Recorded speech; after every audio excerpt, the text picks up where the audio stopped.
la gente se pone a murmurar. Dice que tiene una pena, dice que tiene una pena que la curar. Altanera, diosa, permite la quiera consolar. Dice que alguien llega bien y se fue, dice que pasa la vida del la viquina tiene pena y dolor, la pequeña no conoce el amor, altanera, orgullosa, no permite la quieran consolar. Dice que alguien ya vino y se fue, dice que pasa la vida de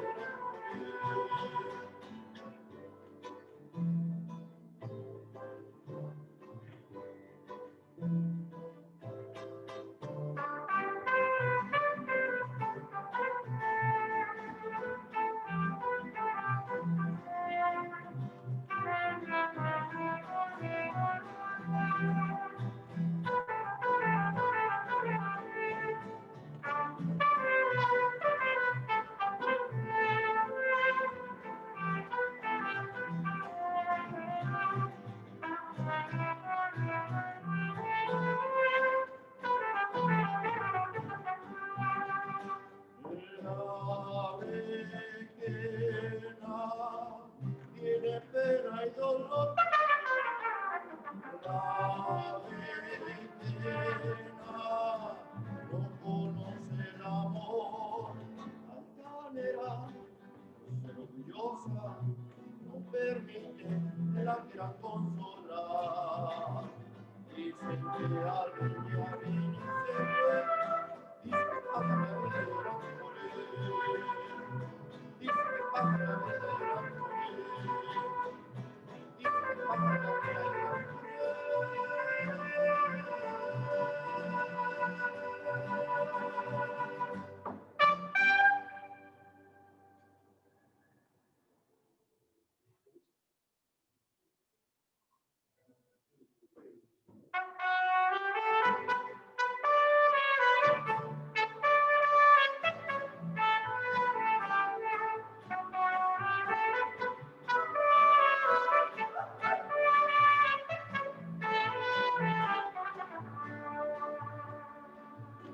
Ay, Jalisco, Jalisco, Jalisco, tú tienes tu Voya, el Guadalajara.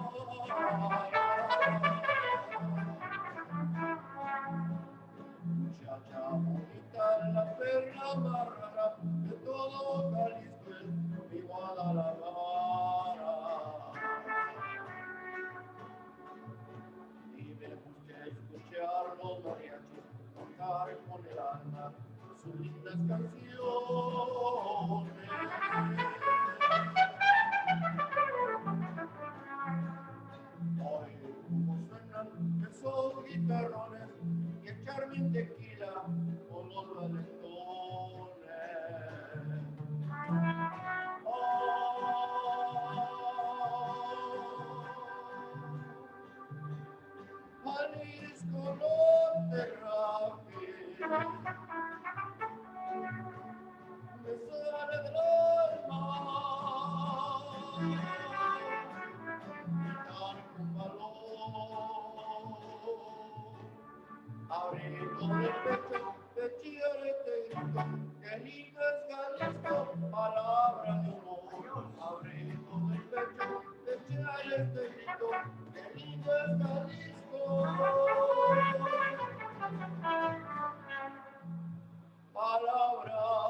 Canta y no llores, porque cantando se alegran, cielito lindo, los corazones. Ay, ay, ay, ay, canta y no llores, porque cantando se alegran, cielito lindo, los corazones.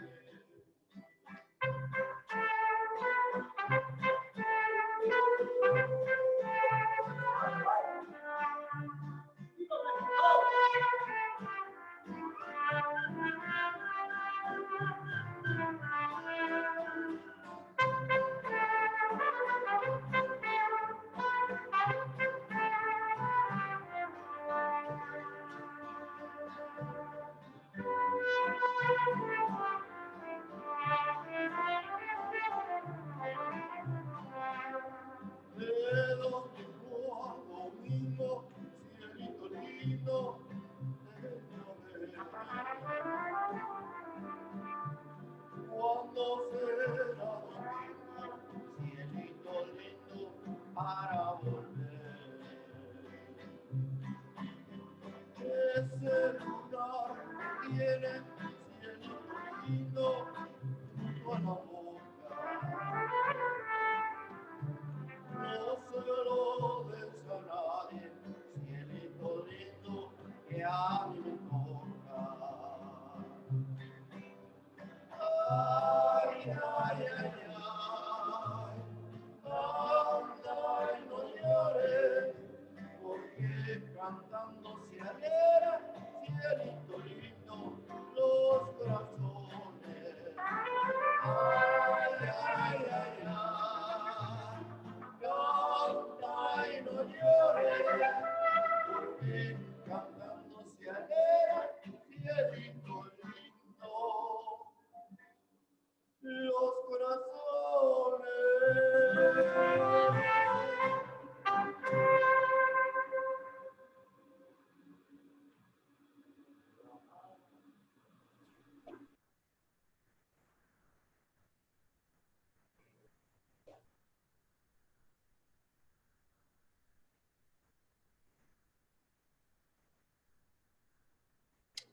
Welcome, everybody, to Maya by Moonlight. That was Dave Giardina and his mariachi trio bringing us across the 6 o'clock hour. My name is Tyler Green. I am delighted to be your host for this evening, and thank you all for joining us.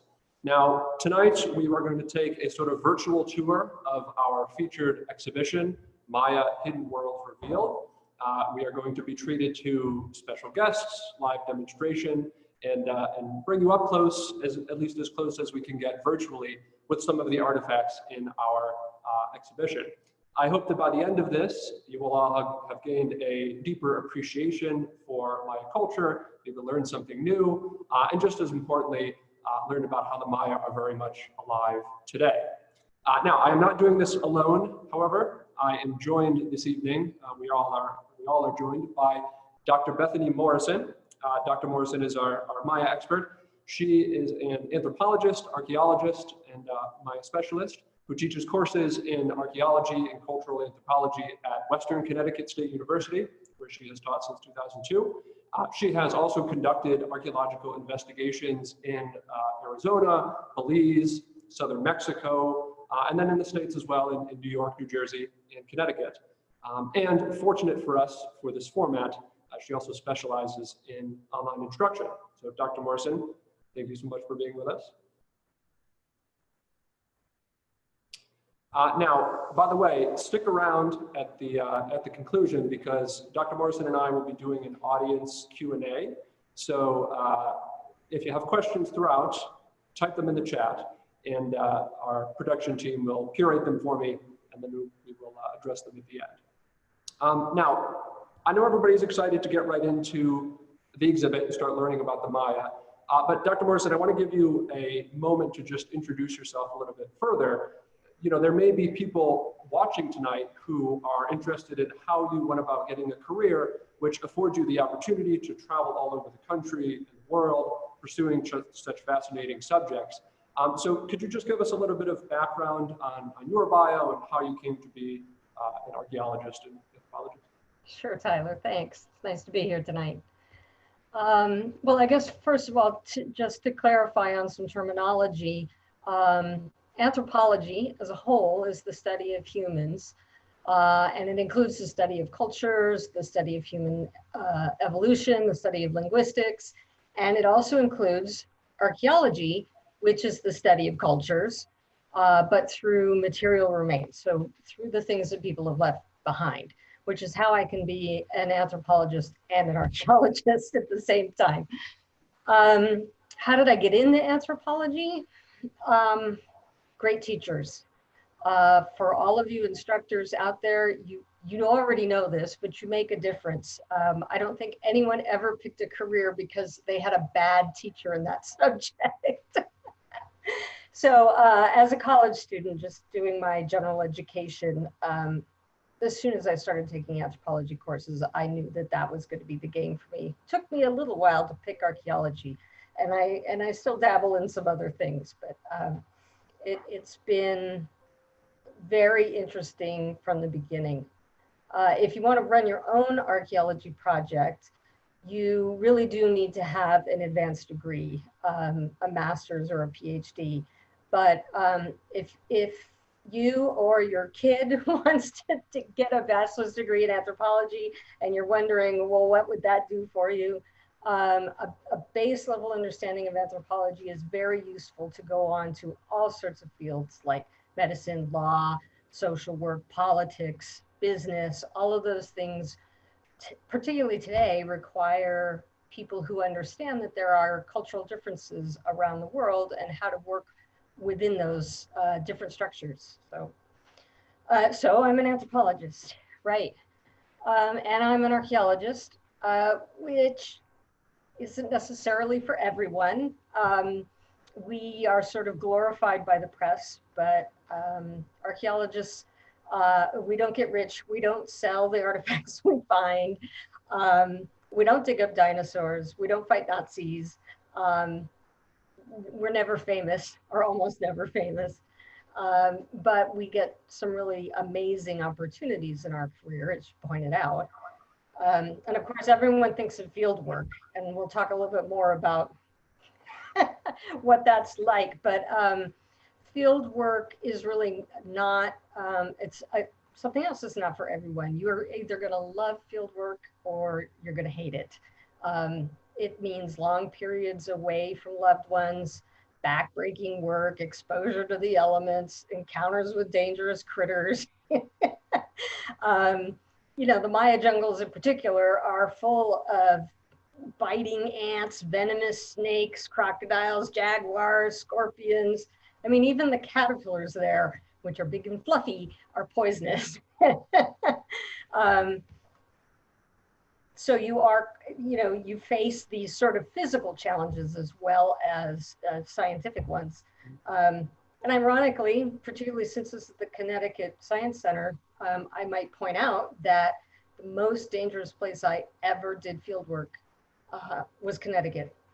I suffered from multiple cases of Lyme disease while working there because you cannot work outside in Connecticut without running the risk of getting bit by a tick. And it's left me with some permanent health problems. So, just because Indiana Jones hates snakes, and for a good reason, you just have to decide which challenges you're going to face and overcome. All right, but having said all of that, being an archaeologist is a really interesting life. I've been very lucky to see some amazing parts of the world, work with scientists from all kinds of different fields.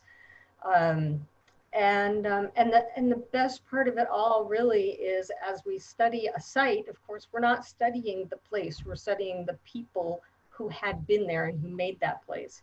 And getting connected with them is really what drives any anthropologist or archaeologist to, go out and put up with the snakes and scorpions. All right, so at the Science Center here, we endeavor to open young people's minds to the possibilities in STEM careers, you know, turning a passion, lifelong pursuit.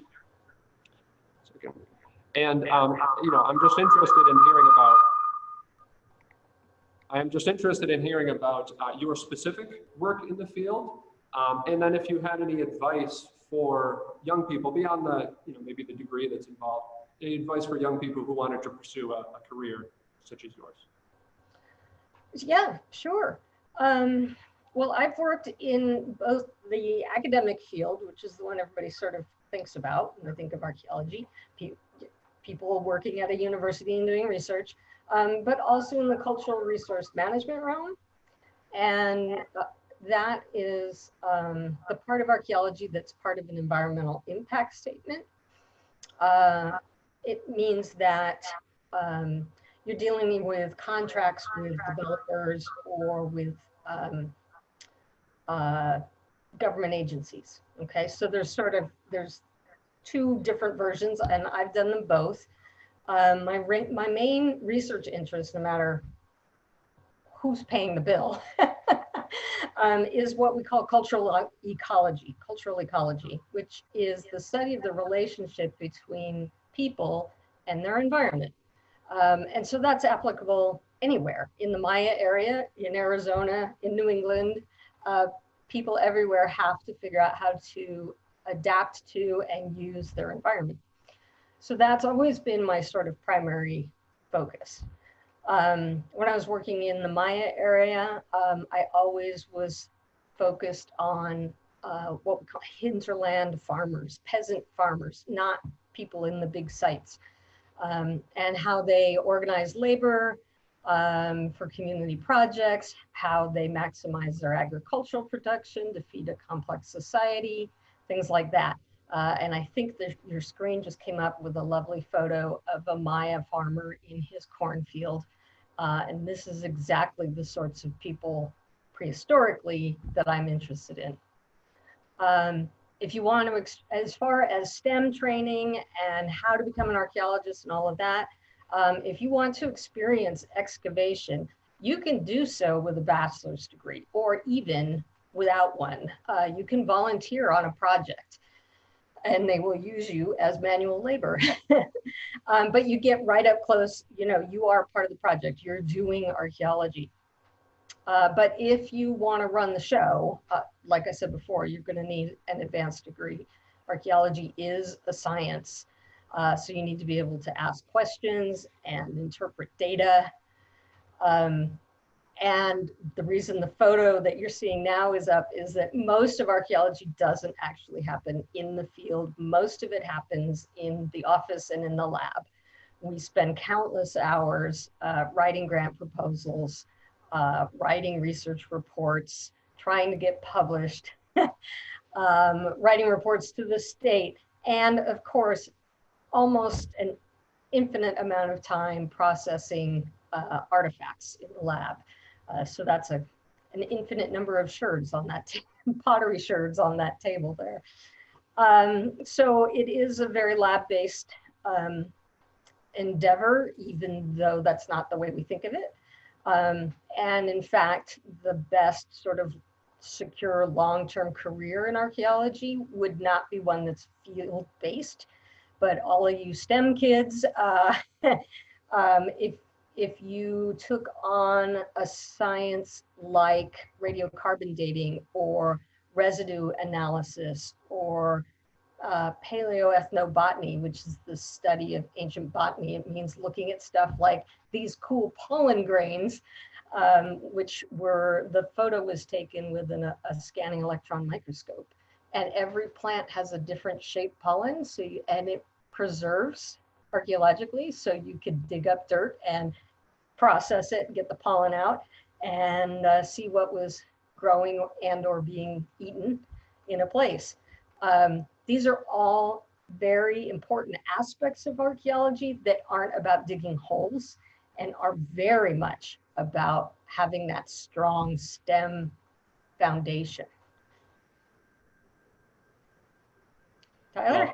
Well, once again, thank you for your expertise. It is deeply appreciated, and for that background on your career. But let's at this point sort of dive right into the exhibition and start talking about the Maya. We have a lot to talk about this evening.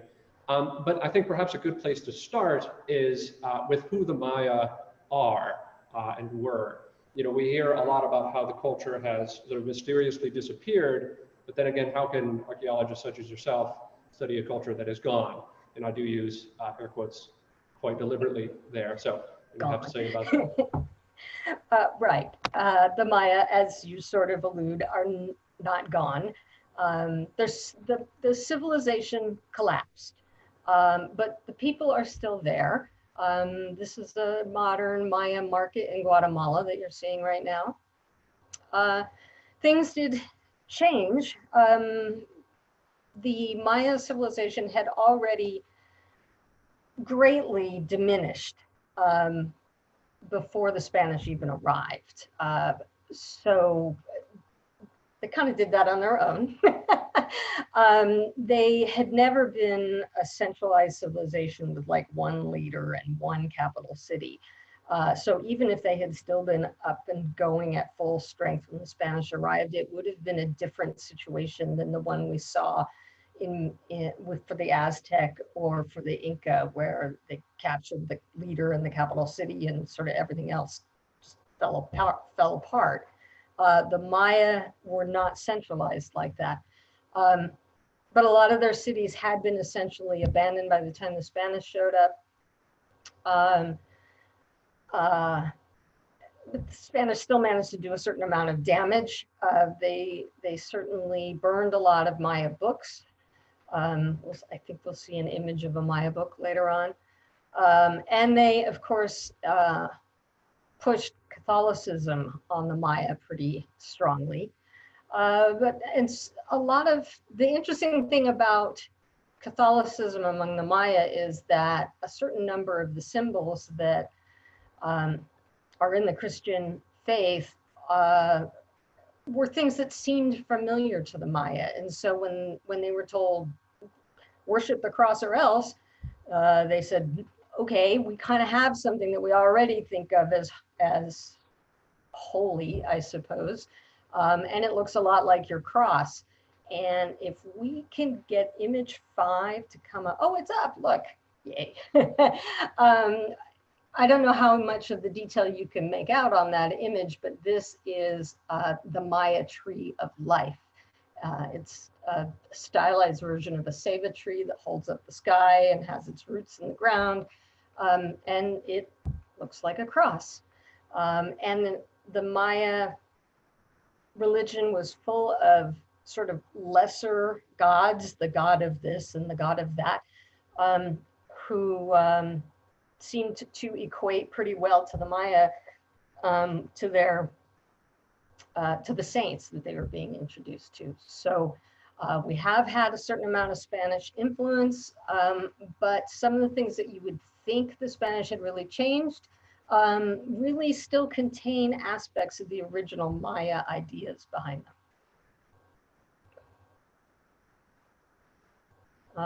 Oh, yes. This lovely picture is reminding me that that residual culture that I was just talking about gets passed on in a lot of ways.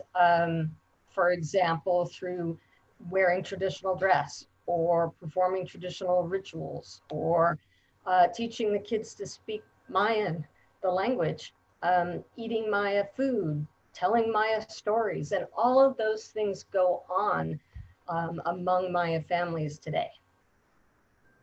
So, with the fact that the Maya didn't collapse perhaps as immediately or as rapidly as the other Mesoamerican peoples you mentioned, for people who study the Maya, such as yourself, there must be a wide variety of sources, Spanish or otherwise, that they use to study the Maya. Is that right? Yeah, absolutely. Right. We can pull from the present. We can look at those aspects of Maya culture that still remain by doing ethnography, which is what a cultural anthropologist does when they go and they live with a group. and get to know that group. And we can do that with the modern Maya and have. And then the real trick is trying to figure out how much of what we see today really is reflective of what was going on in the past. To help with that part of things, we can look at written records. The Spanish wrote some things down about the Maya. They weren't all friendly and they weren't all accurate, but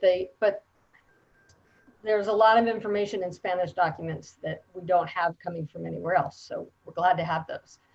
And of course, the Maya had a writing system. And so we can look at what they have to say to us in their own words. And that happens both on stone, and we're going to see a Maya stela later, a big stone monument with carvings on it. And also the Maya had books, as I mentioned. Not very many of those have survived. There's only a handful, but we treasure them. And then, of course, everything else is based on archaeology, the study of the Maya through material remains. So we can look at things like the settlement patterns, where people live in relationship to resources. We can excavate and discover what places were private places versus what places were public spaces. We can look at the distribution of trade goods and where they were coming from and who had access to them. We can look at remains of food plants, like the pollen that I just showed you. We can look at people's bones and see evidence of pathogens. Were they sick? We can even look at the isotopes that were absorbed into the bone when people were children and tell you whether they grew up in the place where they were buried, depending on what variety of chemicals were in the food that they were eating, particularly the corn. We can do environmental reconstruction based on a myriad things, actually, to see periods of drought, for example, which was a big influence in the fall of the Maya. And there are so many, but I'm going to ask for image 7, because this is the latest tool in the toolkit. This image was taken through a process called LIDAR. And LIDAR is a system of shooting laser beams from the bottom of an airplane, like thousands of laser pulses a second. The idea is that even though your eye cannot see down through the trees, if you shoot enough laser beams, a certain number of them will bounce back, and you'll be able to get a sense of where the ground surface is below all of that Maya jungle. And so, whereas I used to have to cut trail through the jungle with a machete in order to go out and look for things, and it might take me a whole summer to do a couple of hectares. The image you're looking at is the center of the city of Karakol, ancient city. And the rectangles are pyramids of various sizes. And that whole area was done in an afternoon. And depending on how you're viewing this, if you can get up close and personal with that image, you'll see that you can see changes in elevation, et cetera, down to, believe it or not, as little as 6 inches. So one of the things that we can see in this image, when you have the right resolution, is agricultural terraces, roadbeds, things like this that are very difficult to spot when you're walking through the jungle and tripping over plants and critters. So LIDAR, we joke machetes and laser beams, because machetes is the old school way of doing it. And you still have to go out and check and make sure that you interpreted the LIDAR correctly. I have to say, I think that sounds like a fantastic band name for a group of archaeologists. Machetes and laser beams. Right, or a cocktail. Right, exactly. But if there was any doubt of the science involved in archaeology, I suppose there's there's your answer. Absolutely. But of course, it is the artifacts, the material traces that do populate our exhibition. So without further ado, I do want to bring in our man on the ground now, Andrew. Andrew is a science educator here at the Science Center. For anybody familiar with the Science Center's other online content, you may have seen Andrew before, but he's going to be in the exhibition, bringing us up close to some of the artifacts and the objects that Dr. Morrison is talking about. So, Andrew, are you there? Yes. Hi, Tyler. Hi. I'm standing here next to some examples of Maya pottery. And as Dr. Morrison mentioned, along with objects like jade figures and stone tools, archaeologists also sometimes find objects like these used for cooking during everyday life. These pots would have been placed on a hearth, and a Mayan hearth would have looked very much like a fire pit you use in camping today. But for the Maya, the hearth really was the heart of the home. It was a source of heat and for warmth as well as for cooking. And pots such as these would have been placed on the hearth to cook their meals in. And of course, they're commonly found all over the world across different cultures for that very purpose. But these pots here are over 1,000 years old. So imagine cooking meals for your family in a vessel like this, and depending on your hearth's heat for warmth. And you can see why the hearth was so important to the Maya. Well, Andrew, you bring up an important, I think an important notion there of the everyday life, the average person. I think it's a really important perspective. You know, when you're studying different cultures, different peoples from different times and places, learning something about what life was like for the average person to the extent that you can, I think is really valuable. It can tell you, for example, what they valued in society. It can tell you what they spent their time doing during the day, and it can tell you what life was like outside of the palaces and the temples. And it also can be rather hard to do sometimes, of course, because monuments were not built to the average person. But I want to bring Dr. Morrison back in here. What does archaeology tell us about how the average Maya lived, and you know, what did they spend their time doing during the day? Yeah, Tyler. Well, Maya communities were and still are based mostly on groups of extended families, and an extended family would live together in a compound. You're seeing one on your screen right now, actually. And those family members would work together every day, still do. They support each other, one another. Women traditionally were in charge of processing the foods that had been grown, so primarily grinding corn, but also preserving medicinal plants, things like that. And of course, doing the cooking and the childcare. Men were farmers if they were in the village. We'll talk more about that in a second. And the kids helped too. So you've got a family and they're looking out for each other. And that is common throughout time around the world. Among the Maya communities then would come together, a bunch of these extended families might come together for larger projects like building houses or clearing land for a new crop. So that was sort of a, you helped build my house, so now my family will come and help build your house this year. So that was sort of done at the community level. Kingdoms would have, no one ruled all of the Maya, but all Maya were ruled by someone. And that someone would have demanded tribute, taxes. So the individual was acting as a member of that larger group as well.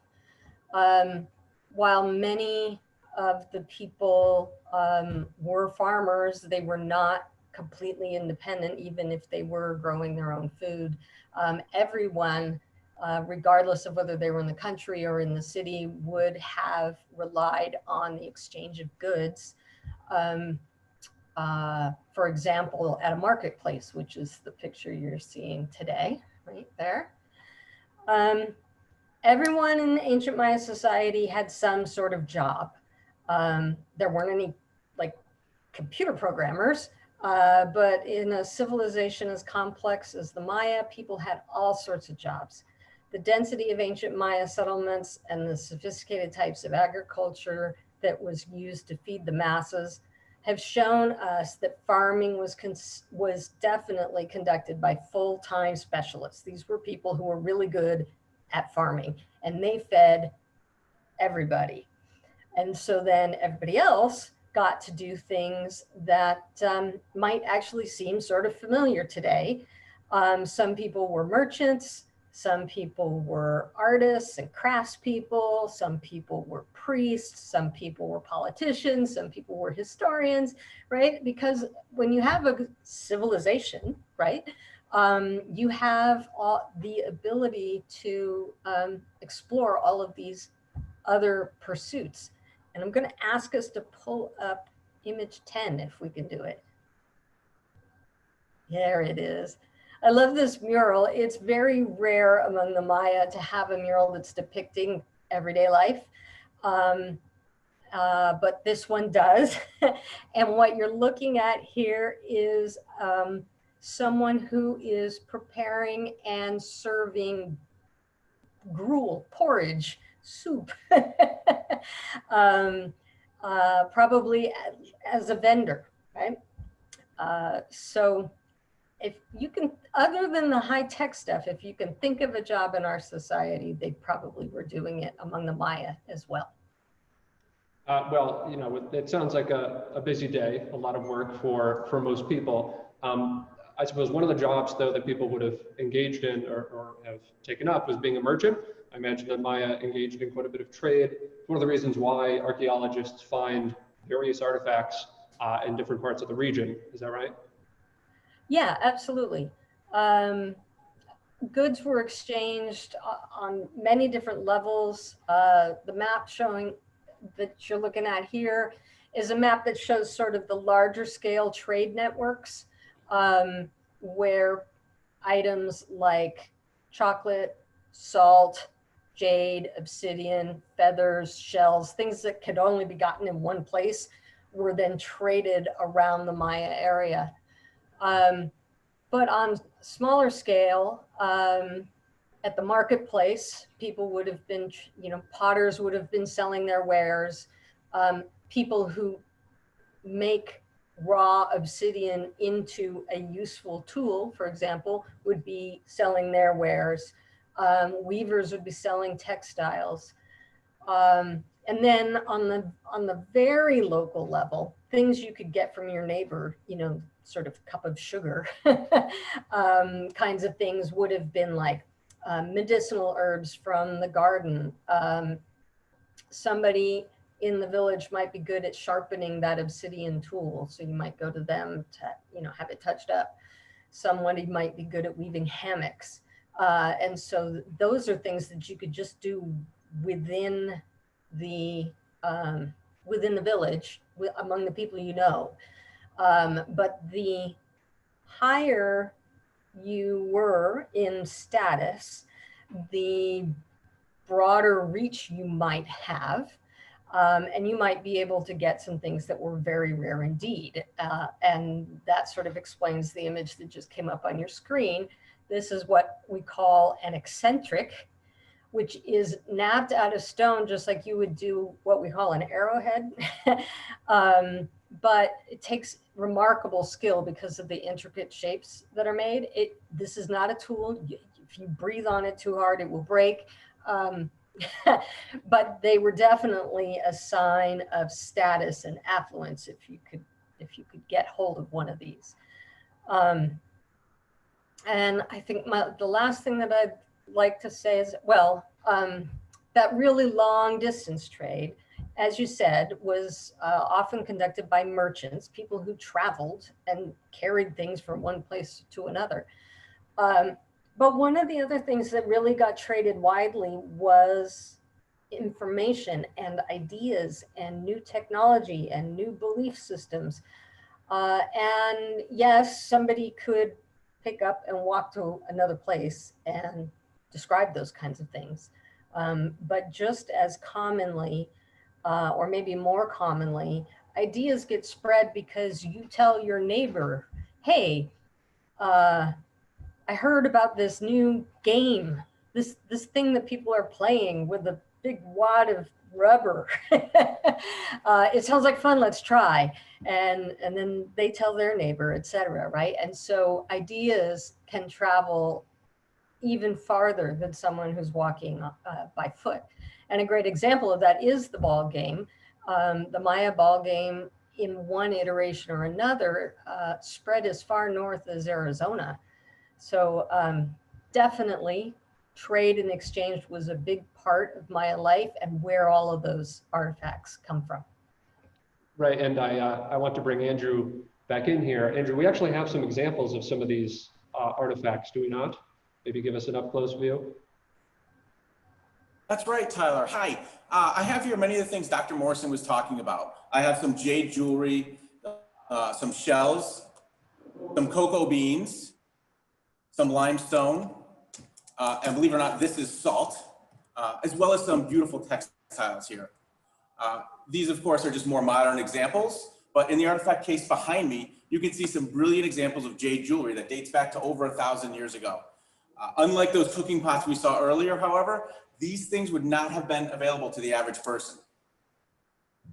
Yeah, and though I'm relatively confident in saying that many of us today, the viewers at least, those who reside somewhere around Connecticut, will not encounter things like jade or obsidian in its raw form in our everyday lives. One of the things that did catch my attention was those cacao beans. Our viewers may be aware that they are what chocolate is made out of. They may also be aware that the Maya made chocolate. At least they made a chocolate drink. It was called chocolato, and that word has a complicated etymology, but that is the form that it came to the Spanish in. And of course, our English word chocolate is derived from that. And this was also known as bitter water in translation. And boy, would it have been bitter. Sugar did not reach Mesoamerica until about 600 years after the end of the classic Maya period. So though this drink would have included many different ingredients, it would have been made primarily of dry and crushed cacao beans. Now, if, oh, by the way, I should mention, for those of you that are interested in a little bit of sort of exploratory beverage, keep an eye out on our blog at connecticutsciencecenter.org. There is an upcoming post about how you can try to make this chocolatey beverage yourself at home, maybe with a modern twist. Now, for those for whom a bitter chocolatey beverage does not sound alluring, we do have a more modern alternative that uses ingredients with equally deep roots in Mesoamerica as chocolato. Ingredients like tequila, for example. Tequila is made from the fermented and distilled juice of the agave plant, and people have been fermenting agave in the region for millennia. So what we have for you now is a short demonstration from one of our local restaurant partners, El Nuevo Sarape, located right here in Hartford, showing us how we can put a more modern twist on a more traditional ingredient, making their variety of a cocktail called cantarito. So check it out.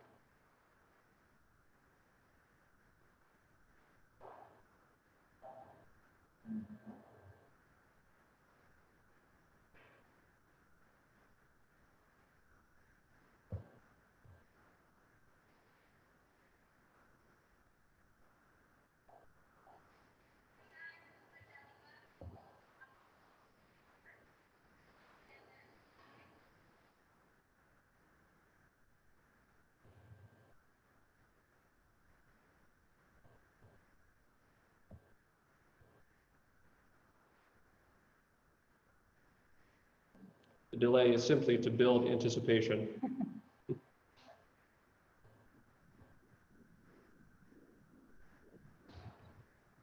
Hi guys, this is Angelica from Momo Sarape in Broad Street in Hartford. This is our bartender, Enrique. He's the one that's going to be prepping our famous cantarito drink. It's an authentic Mexican drink with tequila, of course. It can't be a Mexican drink if it doesn't have tequila. We're going to move along and I'm going to show you what he's going to make the famous cantarito.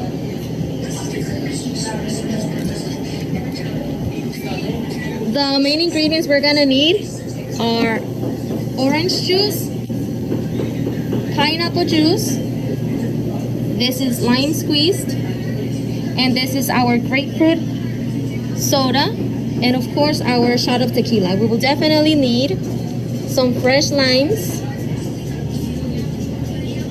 chiles, this is the chili powder, this is the one with chamoy, and this is the margarita salt. We will need our cantarito, this is what we're gonna use, and he's gonna go ahead and he's gonna put the rim with some chili in it. First, he's gonna put chamoy, moving along with the chili powder.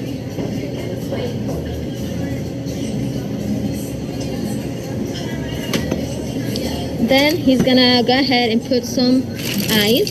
Has to be all the way to the top because that's what's gonna keep our beverage fresh.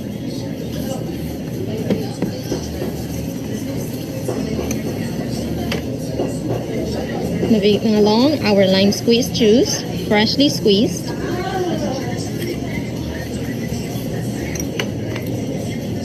Pineapple juice, don't go crazy on it. Trust me, it will not taste like pineapple. We will also put orange juice.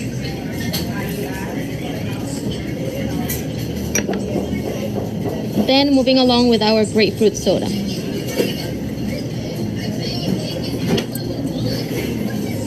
Then to top it off, we're gonna put our tequila. You can choose the tequila that you like.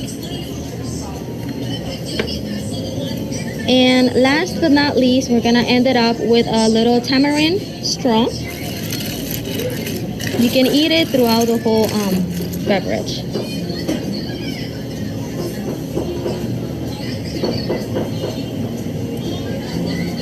And then at the end, our fresh lime. We're just gonna dump it in there, and there it is, our famous cantarito. And of course, salt. There you go. Enjoy, guys. Don't drink too much.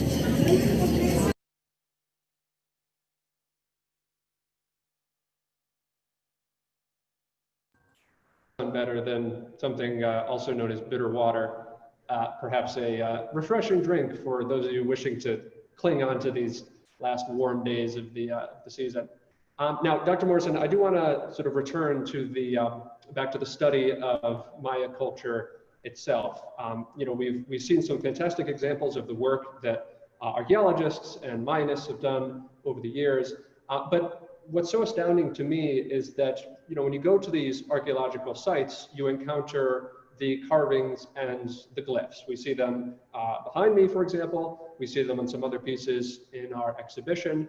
And an astounding amount of ingenuity and work went into deciphering these. And, you know, I know that it took generations of people working on them to understand. But can you just give us an idea on what we know about how these Maya glyphs and their, you know, numerical and hieroglyphic system worked? Yeah, certainly. I should point out first that someone who studies Maya glyphs is called an epigrapher, and I'm not one of those. That's a specialty all unto itself because, as you said, it's a very complicated process. And so that's, if you're going to do that, it's kind of all you do. But regardless, I can give you a little bit of a sense of how all of this works, and it is very interesting. So the first image that you're looking at here is simply how to read Maya numbers. This is the numbers 0 through 19, which is important for a couple of reasons. Notice 0, right? We can't do place-based mathematics without an idea of 0. And the Maya had it, and in fact could do place-based mathematics. And why only to 19? Well, remember that we usually would count 0 to 9, right? And then we have to start with a second place, right? That's a base 10 system that we use. The Maya used a base 20 system. So their round numbers are 20, 400, 16,000, right? So a little different from ours. The way that these numbers work is a dot is 1, and a bar is 5. So as you can see, if you want to say 17, that takes 3 bars, that's 15, and 2 dots, that's 17, okay? And these numbers were some of the first things that archaeologists could identify when they were looking at hieroglyphic texts. Another thing to know about Maya glyphs, if we can go to the next image, which is our scatter, there it is, yeah, okay. So one of the common ways that Maya glyphs are written is as what we call logograms. So a logogram is one image that portrays a whole word or idea. And this is the example of scatter. Scattering is important for making blessings. You scatter rain, you scatter corn. But anyway, so you get the whole idea in one glyph. But they could also write syllables, so sounds. So between the two of them, the Maya could write any thought that came into their head, they could write down without having to learn thousands and thousands of glyphs. So, okay, so if you can do that with fewer characters than, say, Chinese, then why is it that it's been so hard to decipher? And a lot of that comes down to the stylistic, like the artistic liberties that were allowed of the people who were writing or carving. Just like we have, say, a bunch of different fonts that we can write in, and we can use block print, or we can use calligraphy, or a bunch of things in between. Maya scribes and sculptors could do the same. There were lots of different styles that they could write in. But they also had some other funny tricks. Our next image is of, this image is of some syllables, actually. So this is examples of some glyphs for sounds. And they're laid out in a table because, and it's small enough that I can't read it either, but trust me, it's consonant sounds going down and vowel sounds across because you're forming a whole syllable, like ma is a syllable. We would spell it M-A, but in Maya, it would have a single glyph for ma. And you can take those logograms and those syllabograms and you can shove them together in various different ways depending on your style as a Maya scribe. And so I think the next image might be, yes, okay, so here's 3 different ways of writing Chan. And what they've done is they've taken the logogram for a Chan with one meaning, because it's a hominin. It's like, oh, I should have written an example. Normally they come right to my head, but two words that have different meanings but sound the same. Okay, we spell them differently, maybe or maybe not. And for the Maya, you could use the symbol for one hominin to mean either that homonym or the other one. So sometimes you're seeing words pop up like instead of I, you might write I, E-Y-E, right? And so you could do that in Maya and people would have to interpret, oh, she meant the sound I that means me. So there are these sort of games that the scribes can play. And I think I have another one of those. Yes, okay. Here's 5 different words to write the word, 5 different ways to write the word balam, which means jaguar. You can have, the first one is just a picture of the jaguar. Okay, that's a logogram.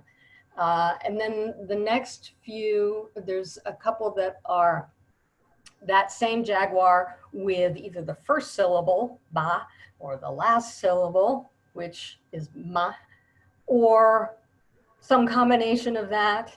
And then you can also just write the syllables ba, la, m, and make a word that's spelled more like we would do in English. So here's 5 different ways that that critter or that word might appear. And then of course you get to add style on top of that. Let me see.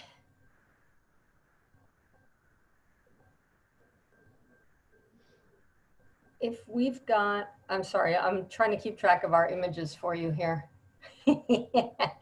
Okay, here's another twist, right? I just taught you how to read Maya numbers, and I said bars and dots. Yeah, okay, most of the time, but guess what? There's a god of each number. And so you could just draw a picture of the face of the god of that number. And I can't read God numbers. I don't know how to do it. I can't make them out one from the other. And so here's another level of complexity that's been added on. Sorry if I can interrupt you there, but Yeah. I mean, this obviously all sounds astoundingly complex, and I'll just point out that, you know, for those that are interested in maybe pursuing a career in epigraphy or something like that, there are certainly plenty of online resources and other things that would require a lot more time than we have this evening. But I also wanted to kind of bring us back into the exhibit here. We have Andrew, once again, who has joined us next to an example of a Maya stela, which you mentioned before, Dr. Morrison. These contain fine examples of some of the glyphs that we saw pictures of. Andrew, can you tell us something about what you're standing beside? Yeah, thanks. This, as you mentioned, Tyler, is a replica of a stele. And stela are stone shafts that have been carved, often to depict the lives of rulers and to connect them with Maya deities. And hundreds of these stela have been found throughout the Maya region, and they were raised or erected during the Classic period, which was the height of the Maya civilization. And that was between the years 250 and 900 AD. So thank you, Andrew. Thank you, Andrew. So Dr. Morrison, we see on these stelae rulers or kings depicted in a rather sort of hagiographic way, right? They're linked with creation stories or sort of divine cycles. And so I think it's understandable how they were, the monuments were originally thought to depict Maya deities. But rather than being just a coincidence, can you just say something briefly about the relationship between these Maya rulers and the gods as depicted on, you know, stelae like this? Yeah, sure. So the task of any ruler in any culture, first of all, is to ensure the people's prosperity. So yeah, we're a little out of sync on images. We should have a carving of a ruler and a couple of his subjects. We move forward one and see if we're back in line. What you're looking at right now is a codex. There we go. This is not to illustrate any one in particular, but just to highlight that the Maya understood this, that the common people relied on their rulers to, you know, keep things going well. And how does a ruler keep things going well? For the Maya, that meant to commune with the gods and make sure that the gods were pleased at all times. And there were many gods to keep track of. The maize god, excuse me, corn, the rain god, the god of the underworld, the jaguar protector god, lots of gods out there. And all of those gods really liked to be revered, and they really liked to get gifts of appreciation. And for the Maya, that meant, it could mean a lot of things, actually. It could mean food, it could mean corn, it could mean beverages like chocolate, it could mean jade, pottery, all kinds of things. But of course, the one we always think of is sacrifice in terms of human sacrifice. And for the Maya, most commonly that meant bloodletting. It did not actually mean killing a person, although I mean, that was done, but it wasn't the most common one. And that's what enemies are good for. But bloodletting was a very important aspect of being a Maya ruler. It was the most precious gift that could be offered up. Royal blood would be the best gift that you could give. And this is a carving from the site of Yaxchilán, and it's depicting a queen actually kneeling before a priest, and she's having a thorny rope or vine drawn through her tongue to make it bleed, and the drips of blood are falling down onto an open, kind of looks like a book maybe, and it is paper in fact. The blood would be let to fall onto the paper, and then the paper would be burned to send in the smoke the offering up to the gods. So yes, we see bloodletting as a thing among the Maya. They used stingray spines to do it, or thorns, lots of different things. The Stela C that you were just looking at there in the exhibit is recording sort of the legitimizing of a new king and justifying his right to rule because of his relationship with the supernatural and with the gods. Just like in a lot of monarchies, the way you get to be a monarch is you are somehow related to, descended from, embodying a god, right, or the divine. And that was certainly true for the Maya. And also, if you can say, well, my ancestors were rulers, that helps too, right? Or if you just have powerful allies who are willing to say, yep, you're in charge. And the king depicted there on that stela at the exhibit really shows all of those things going on at the same time. It uses symbolism to validate a ruler at the city of Quirigua. And basically what's going on that stela is the text is, first of all, the text claims that the monument that you're looking at was dedicated by an ancient former king, which of course, if he's ancient and former, he didn't in fact erect this monument, but it's meant to convey that somehow there's a connection between the old king and the new one. So ancestors and allies. The carving on the back of that monument shows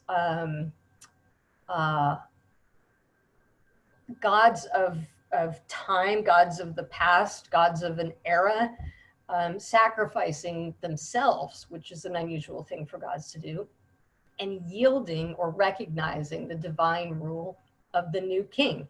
So they sacrifice themselves. No, we're done. It's your time now.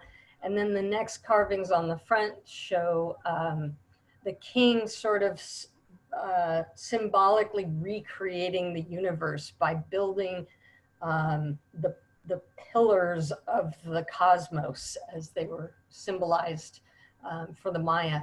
So again, here's the king now acting as a god. So again, divine rule.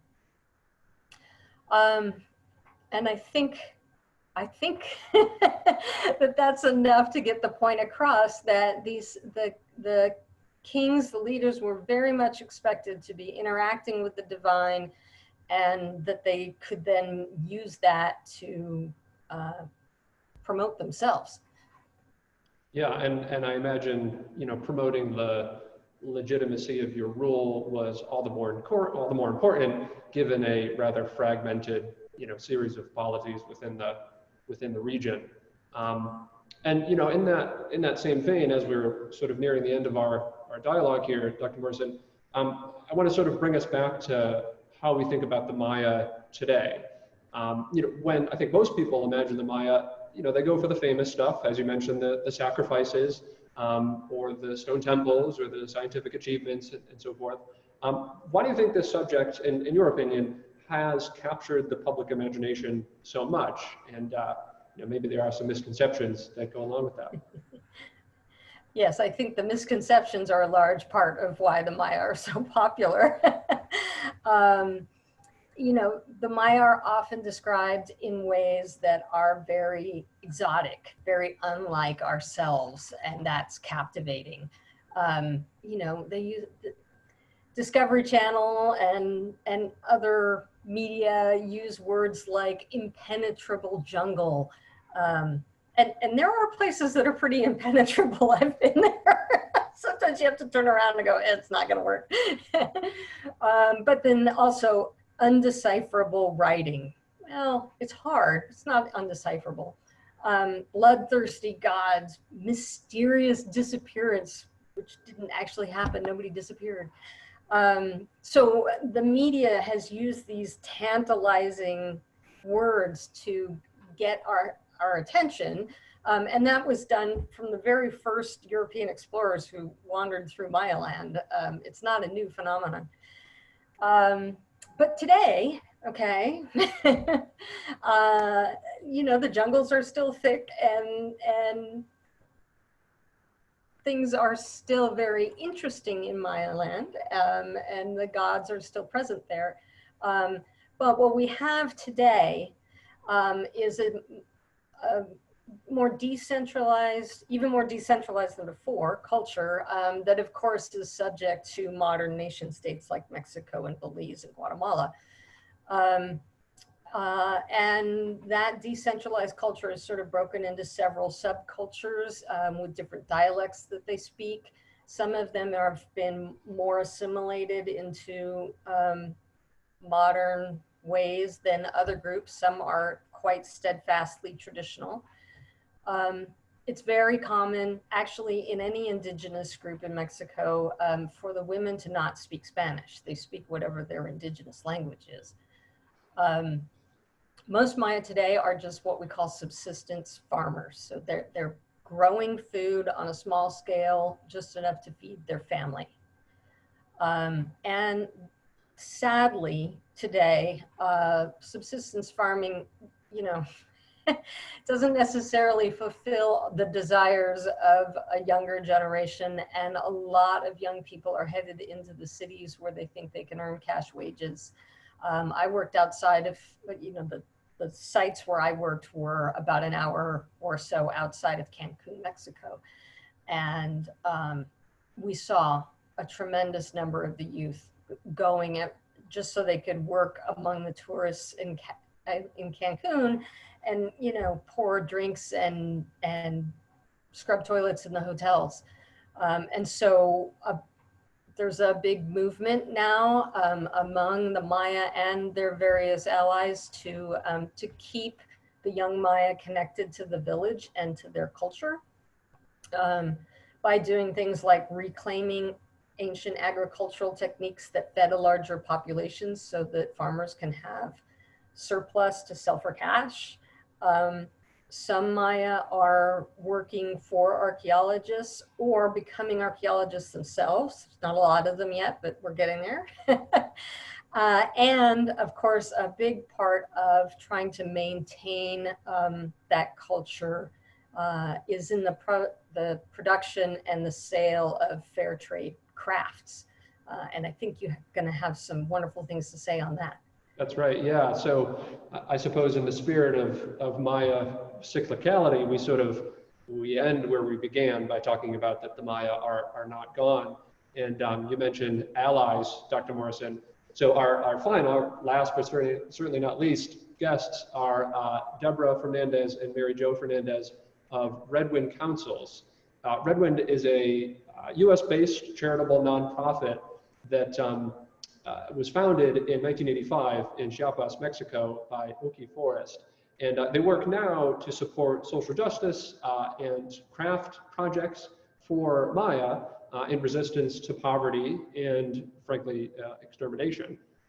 So we are very thankful to have Deborah and Mary Jo with us to talk a little bit about the indigenous experience in Mexico, a little bit more about the work that Redwind Councils does, as well as to show off some of the techniques that is present in some of the artifacts that we have in the exhibit. So Deborah and Mary Jo, thank you so much for joining us.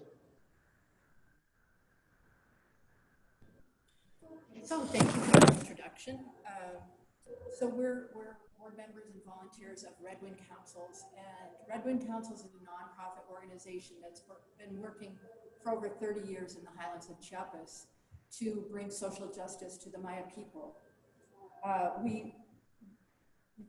the Maya people have this rich and fantastic cultural and spiritual history, but unfortunately, because of 5 centuries of marginalization and discrimination and even outright slavery, they're among the poorest people on the continent of North America. So we do projects in collaboration with the Maya.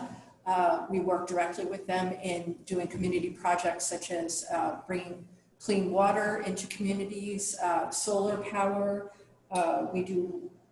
We build schools and microclinics for people. We provide, where necessary, emergency medical aid and food aid. But one of the centerpieces of Redwood Council's projects with the Maya is the craft project. So you can see that we bring the crafts here to the United States to sell. It brings much needed funds into to the communities there and to the families. We help the women to restore those ancestral legacies of craft making. We also provide material and technical support, for instance, reviving the use of all natural fibers and natural dyes such as beets and mustard and onion as dyes for fabrics, which are also ancestral traditions of the Maya people. But once the crafts are created, we bring them here to the US for fair trade markets. And something like, for instance, this huipil right here, that is one of the ones that is made in San Andres, a huipil can feed a family for many weeks. So it's really important for the people there to receive the support of the sales of the craft. So if everything here that you see is on sale, so if there's anything that piques your interest, please do give us a shout out. Our email address is pathways@redwindcouncils.com or .org, sorry. And our phone number is 978-633-7388. So please do contact us if you see anything that you might like to buy. The funds are really vital for the people there. It's a lifeline for them. So without any more introduction here, let's take a look in more detail at the amazing and gorgeous work that the women of the Maya women do with their handicrafts. So if you would please put up the first photo. So as you can see, the women, they weave together often. And the weaving is a very ancient tradition. It's not only for clothing, but they also weave things for household goods like baskets and various things like that. So this is a very ancient way of keeping house, so to speak. The mothers pass the patterns on to their daughters and their daughters and their daughters, and they have passed some of these patterns and images and symbols down for thousands of years. One of the things that we reclaim with the people is some of these ancient symbols. So they're identifiable from village to village, town to town. If you were walking down the street of one of the cities in Chiapas, you would know where someone was from based on what they're wearing. So in the exhibit here, we have the town of San Andres, and we have Zinacantan, and these are examples of very traditional clothing from those villages. So we're going to talk first about San Andres. It's very interesting. We actually have crafts made by Maya women today from both of these areas. So the patterns that they use are symbolic. They come from nature and the gods, and they are very deeply connected, not only to the past, but also to the present life of the Maya people, because they are very connected to the earth and to nature, and so are many of the symbols. So the first one that we'll look at is the universe pattern, if you could put that photo for us in detail. So the universe is encompassed in the diamond shape, and you'll see various forms of the diamond. There's the diamond that you're seeing on the screen is also here in this little pouch. There's different diamonds on the table. I'm not sure you can see some of them, but here's another one in detail. If you can grab that, it's a very different look, but it's the same universe pattern. It represents and incorporates the entire universe. This one is actually made of little flowers. So the next photo, please. The frog pattern is a very ancient pattern. The frogs are connected to the shaks, which are the gods that are, they are in charge of, I suppose, the rains. So the frogs, in their calling, they call the rains. The frog pattern is also here in these cushion covers here, and there's an altar cloth with the frog pattern on it. So they use these symbols in all different ways, in all different items, and they're evocative of what the symbol represents. So the frogs call the rains, and the rains nourish the corn, and so the corn comes and grows in abundance with the rains. So then let's move to the next photo. This is the photo of the true humans. They're the flowering people, the flowering man and the flowering woman, and their roots are connected to the earth, and so they blossom. I'm seeing that we're running short of time, so I'll go quick. We have the next photo is the four directions pattern, or the four winds, some people call it. And the next photo is on a blouse. It is a representation of a quetzal bird, and then below that, the zigzag is the snake. So it's representative of the prophesied plumed serpent, which is returning in these times, according to the Maya. And so the next thing we'll show are Venus. We call them Venus blouses because we think we look like goddesses when we wear them. But they're also made by a group of women in a little town called Venustiano Carranza, which is near the Guatemalan border in the lands where it's very warm. And so they're thinner. These traditional huipiles are heavier because they're for the people in the highlands. They're warmer, and those are much lighter. They can be washed a lot, and they maintain their shape and their color. So if you would show the next photo. This is, we're moving to the Zinacanta, which is here, the floral blouse and skirt and shawl are all made, and they're somewhat synthetic fabrics. I'm seeing the shininess of that. They've also been innovating their patterns recently. So this is a pattern that's been around 10 or 20 years. It's considered new. And so it also incorporates, so the partial diamond, and so the other one is the newest. We're just seeing these in the last year or two, and that's wool that is made into like polka dots. So it's a very new pattern that they're creating now. So if you could bring up the next photo, you can see that the backstrap loom is the loom that the women use traditionally. Do we have that photo up? So I'm going to pass this back to Deb and just say that the traditional patterns are also now being incorporated into more modern designs. So one of the artists, the Red Wind artist and designer, Amalia Ishmael, is a young Maya woman who takes the traditional weaving and the traditional patterns and symbols of the ancient Maya and incorporates them into contemporary works. We have, so that you have the pattern here, that's the universe pattern, but it's incorporated into a glasses case. So they're different, she makes different accessories, different clothing. I'm wearing one of her blouses. Here's an apron. She makes these gorgeous blouses. So you can see a couple of examples of that, where she's taken the weaving of the women and incorporated it into more contemporary designs.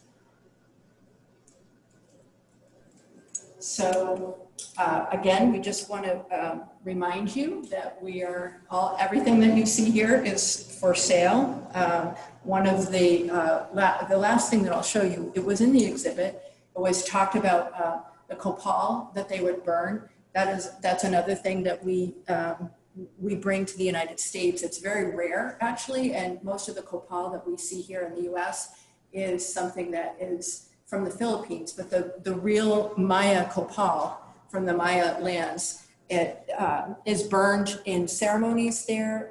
You can see it here. It's a resin from a tree, and it's burned in copaleros, so with a charcoal or in stick form, which they make now, which is a very modern adaptation. But the smoke of the copal is said to go, it rises to the heavens and into the earth and brings prayers, and it purifies. And you'll see in Maya churches, even now in Maya ceremonies, then the air is filled with the fragrant smoke of copal. So if you're interested, please do give us a call. Again, our number is 978-633-7388, or give us an email at pathways@redwindcouncils.org. We'd love to hear from you. And if you just want to hear anything more about the crafts, we'd love to chat with you. So thank you. Well, Deborah and Mary Jo, thank you so much for that. Beautiful stuff. I think as anybody out there is planning their fall and winter wardrobe, why not purchase some fair trade, handmade Maya items that have patterns that date back 1,000 years. So as we're coming to the conclusion of our evening here, I do just want to thank again all of our special guests, Mary Jo and Deborah, for sharing your passion and your work. Dr. Morrison, it's been a pleasure hearing from and speaking with you. And then of course Andrew as our man on the ground. And I hope above all this has done what I hoped it would do at the outset, is give everybody out there a little bit more of a deeper appreciation for, again, not only how sophisticated and complex Maya civilization was, but again, how the Maya are alive today. So again, thank you all for that. And of course, to our viewers for supporting the Science Center by tuning in. Stick around though, we do have our Q&A session coming up as promised. But as we're getting that set up, I do just want to mention a couple of events that we have coming up. All right, so if you enjoyed this virtual program, our events coming up in the future will be in the same virtual format. First and foremost, though, we are counting down to what is our biggest fundraiser of the year. And that is the Science Center's Green Gala, which is coming up on October 3rd. This year's theme is Love Science, and the night will be highlighted by inspiring stories, entertainment, and celebrity appearances. You can see we have Mo Rocca of CBS, we have Mythbusters' Carrie Byron, and we have Raven the Science Maven. Your hosts for this evening will be the Science Center's Aoife Ryle and WFSB's Mark Dixon. If you tune in to Science Sunday, you will know who those people are. This event is family friendly, and your support funds inspiring programs that meet the current and future STEM needs of the workforce in our region. So we hope that you'll join us for that. And then the next event, very much in the same format of this, the Science Straight Talk virtual event. This one is on Thursday, November 12th, same time as this event. And it's with science evangelist and author, Dr. Anissa Ramirez. This presentation will feature stories from her newest book, which is an Amazon bestseller called The Alchemy of Us. In this book, Dr. Ramirez highlights 8 inventions and how they shaped our culture, and in both intended and unintended ways. Dr. Ramirez is a really popular and engaging presenter. She will make Connecticut connections and showcase some little known inventors, particularly people of color and women who had a significant impact, but whose accomplishments have been hidden by myth-making, bias, convention. The talk will be followed by a Q&A, similar to this. And while this is geared for an adult audience, it is appropriate and recommended for older students and anyone interested in issues relating to diversity, equity, inclusion, access, particularly when it comes to STEM. Again, similar to this event, registration is required. It's pay as you wish, and a Zoom account is not required. Tickets and information are available on our website at ctsciencecenter.org. And once again, if you enjoy this program and you want to support the work that we do here and our future programs, please consider supporting our mission. You can make a donation to ConnecticutScienceCenter.org or by texting Love Science to 44321. So once again, thank you for your support. All right, so we're going to get into the Q&A here. I have my screen in front of me so I can see what questions have come through the chat. And thank you, Dr. Morrison, and maybe Deborah and Mary Jo for sticking around for this. But let's see. So our first question, Nick asks, did the Maya and Aztec territories overlap? I imagine they often overlap when you're learning about them in school. But Dr. Morrison, what do you have to say about that? Well, the short answer is no. The Aztec were centered more in central Mexico, around Mexico City, and the Maya were farther south in the Yucatan Peninsula and into Central America, which is another mixed question. So the Maya were in southern Mexico. They were in Belize, Guatemala, and into Honduras as well. So physically they were in two different places, the Aztec and the Maya, and also temporally a little different. The Aztec were sort of rising as the Maya were falling, but you do see some Central Mexican influence going on in the later portions of the Maya civilization, which is actually sort of about the time that, say, heart sacrifice kind of makes a brief appearance in the Yucatan. So I guess we can take Nick's other question to dovetail off of that. What modern day countries did the Maya occupy? You know, what places are you traveling to today if you want to visit Maya sites? Yeah, right. So as I said, southern Mexico, Belize, Guatemala, and Honduras. Belize is wonderful because everybody speaks English. Well, not everybody, but many people speak English because it was a British colony. Guatemala is absolutely beautiful to go visit. And in Honduras, I think you can visit this site. There's a site called El Seren, which was sort of on the margins of what we would call Maya territory, but it was buried like Pompeii by volcanic ash. And so the research coming out of there is just amazing. And I think you can go in and visit it. So there's lots of good destinations. All right, so let's see. So Serena, who looks like is currently working on her bachelor's degree in cultural anthropology, she asked, do you need an advanced degree in cultural anthropology to work as an ethnographer, or can you start a career as an ethnographer once you have a bachelor's degree in cultural anthropology? The key word in that question is career. You can do ethnography more or less legally without anyone, without the degree. Whereas archaeology, you cannot. It's unless you're in your own backyard, I suppose. But there are laws governing who can do archaeology, et cetera. And that's not the case for ethnography. But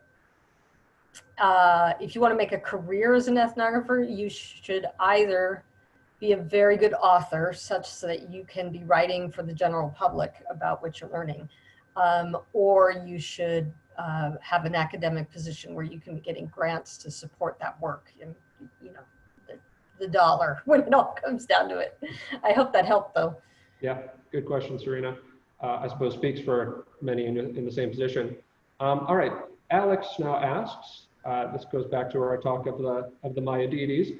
Were there any Maya gods considered more important than others?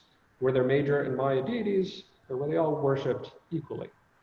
Oh, there was definitely a hierarchy of deities. And this is a little outside of my specialty, but the biggies were things like the rain gods, like Chalk was mentioned a few minutes ago, and the maize god those two were really, really way up there on the list of gods. And then yes, it goes down like more and more minor, and to the point where you might remember that I mentioned there were some gods of numbers, so yeah, there's this gigantic group of gods, and they were all revered, but yeah, some required greater sacrifice than others, definitely. All right, so it looks like what will be our final question here, this is actually for Deborah and Mary Jo. And again, I'm sure she speaks for more people here. Is there a website or an Etsy store if people want to purchase things from Redwind Councils, or is it just the email and the phone number that you gave? I think I heard the question is there a store? Is there a website or a store? A website or a store? Well, the website is redwindcouncils.org, and we do have a page where you can see some things, but we don't sell online. If you contact us, though, we'd be very happy to show you photos of what we have so that you can see the different colors that might be available. If there's something in particular you're interested in, I can also give you a little list or something of what we've got. If there's something of interest, we'd be happy to give you more details. We don't really have a store or a website at this point. Excellent. All right. Well, thank you. It looks like that's all the questions we had from the audience. Thank you for those questions and for the additional information. The last thing I want to say here, just to sort of conclude, is that if anybody is interested or in more about Maya or find this topic engaging, please come visit us at the Science Center. The Maya Hidden Worlds Revealed exhibition is open to all of you. It's included with general admission, and it will be here until January 3rd. We only scratched the surface in this program. There are many more artifacts and interactive exhibits that are featured in the exhibition itself. So even if you've never studied the Maya before, come down and check us out. I think it'll spark your interest. So with that, thank you once again to Dr. Morrison, to Deborah and Mary Jo, and to all of our viewers out there. Thank you for the privilege of your time this evening, and good night.